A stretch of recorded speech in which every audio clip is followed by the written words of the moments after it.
Alô, galerinha do canal Bioline, ao viajar você já percebeu as diferenças das características dos ecossistemas brasileiros?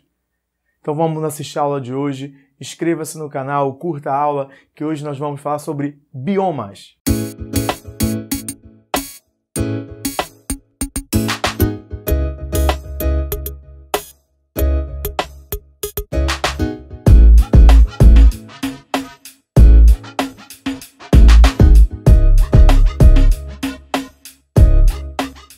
Galerinha, os biomas nada mais são do que a reunião de comunidades estáveis, chamadas de comunidades clímax, que foram formadas ao longo de milhares e milhares de anos por um processo denominado sucessão ecológica.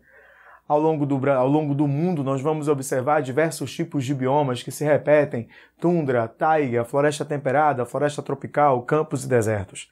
Nós vamos nos deter aos principais biomas aqui no Brasil. Fiquem atentos a alguns biomas que são bem particulares. Na descrição desses biomas, nós vamos levar em consideração as principais características vegetais, por isso que é muito comum nos referirmos a eles como regiões fitogeográficas.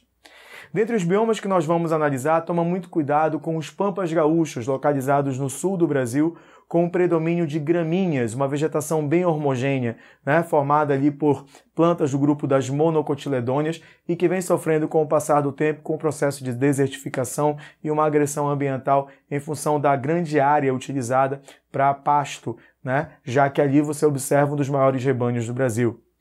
Ainda na região sul do Brasil, nós vamos encontrar a mata das araucárias com predomínio de gimnospermas, especialmente o pinheiro do Paraná, chamado de araucária angustifolia, e daí o nome Mata das Araucárias.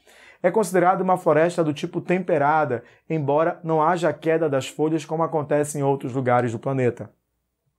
Ainda subindo, se você for analisar o Planalto Central brasileiro, nós vamos observar o Cerrado brasileiro.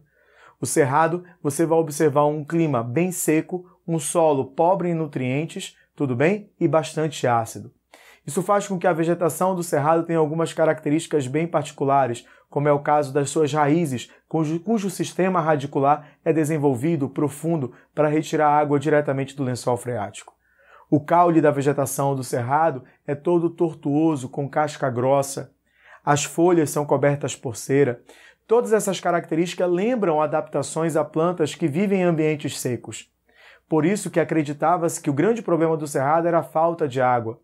E daí vem a expressão xeromorfismo. No entanto, os estudos apontam que o problema do Cerrado, a característica marcante do Cerrado não é a falta de água, e sim a acidez do solo. Por isso que muitos autores denominam essas características de pseudo-xeromorfismo. A gente pode ir um pouco mais além, chamando de pseudo-xeromorfismo oligotrófico. Subindo mais um pouquinho, nós vamos encontrar o maior bioma do Brasil, chamado de floresta amazônica. Na floresta amazônica, nós vamos observar uma formação vegetal bem característica. Na floresta amazônica, nós vamos observar a mata de igapó, que vive permanentemente alagada, as matas de várzeas, que se alagam apenas no período das enchentes, e a mata de terra firme, um terreno mais alto e que não se alaga. Além disso, uma das características marcantes da Amazônia é o solo, que ele é pobre em nutrientes. E esse solo pobre vive da matéria orgânica em processo de decomposição. Só que essa decomposição é acelerada por conta da elevada temperatura e da elevada umidade inerentes a essa região. Nós vamos observar, especialmente na mata de terra firme, árvores altas com copas densas, folhas largas, por isso chamamos de floresta latifoliada. E uma característica também fundamental, essa vegetação não perde as folhas em nenhum período do ano, por isso ela é chamada de perene.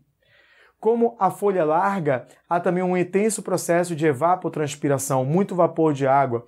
Associado aos núcleos de condensação de nuvens, é muito comum ter muitas chuvas na região amazônica. Por isso que a gente diz que o verão amazônico chove todo dia e o inverno amazônico chove o dia todo.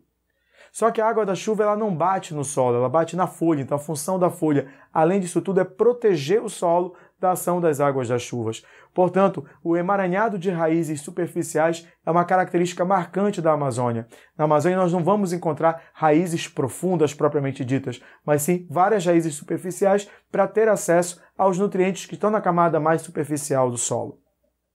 Toma muito cuidado com o desmatamento da Amazônia. Quando essas florestas são derrubadas, a água da chuva cai e lava o solo, problema ambiental chamado de lixiviação. Além disso, ocorre a movimentação do solo, que é o que nós chamamos de erosão. Como o solo é rico em sais que têm ferro, ocorre também um fenômeno chamado de laterização. E caso aconteça em determinadas regiões da Amazônia um processo de sucessão ecológica secundária, provavelmente não formará uma região de floresta, e sim uma região que lembra o Cerrado brasileiro. Daí o porquê muitos autores chamam de savanização da Amazônia. Em direção ao Nordeste, saindo da Amazônia em direção ao Nordeste, nós vamos passar pela Mata dos Cocais, que é uma zona de transição entre a Amazônia e Caatinga, com predomínio de buriti, carnaúba, muitas palmeiras nessa região. E chegamos ao Nordeste brasileiro, chegamos ao bioma exclusivamente brasileiro denominado Caatinga, o semiárido brasileiro, dividido em agreste e sertão. Nós vamos observar falta de água nesse tipo de ecossistema. Então a vegetação dessa região ela tem raiz profunda, caule suculento capaz de armazenar água, as plantas que têm folhas vão perdê-las durante o período da seca e aquelas formas cactáceas tradicionais cujas folhas são modificadas em espinhos para reduzir a perda de água. Um outro bioma interessantíssimo está localizado no litoral brasileiro, que é a Mata Atlântica, hoje bastante destruído, mas que encontram-se as principais áreas de proteção ambiental. É considerado um dos biomas mais importantes em termos de biodiversidade, um dos maiores biomas, uma das maiores biodiversidades do planeta. Assim como também nós temos as regiões de alagamento constante, a maior planície de inundação constante do mundo, que se encontra aqui no Brasil, que é o Pantanal Mato-Grossense, considerado um dos biomas com maior biodiversidade de aves do planeta. Além disso, nós vamos encontrar o manguezal, que é formado entre ecossistema de água doce, ecossistema de água salgada e ecossistema terrestre, onde o solo é basicamente lama, um solo de difícil instalação, fixação. Por isso que os vegetais do manguezal apresentam aqueles emaranhados de raízes do tipo escora. Além disso, como há muito nutriente, proliferam vários organismos, o que diminui a concentração de oxigênio no solo do manguezal. E aí crescem raízes com geotropismo negativo, ou seja, contra a aceleração da gravidade, cujo objetivo é capturar o oxigênio atmosférico. Por isso são chamadas de raízes respiratórias. Além disso, nessas plantas, é possível nós observarmos modificações dos estômatos que acabam liberando água na forma salgada, uma forma de se adaptar a esse tipo de ambiente extremamente salino. Anotou as dicas de todos os biomas brasileiros? Então vamos trabalhar juntos aqui no canal BioOnline para te preparar da melhor maneira possível para o Enem.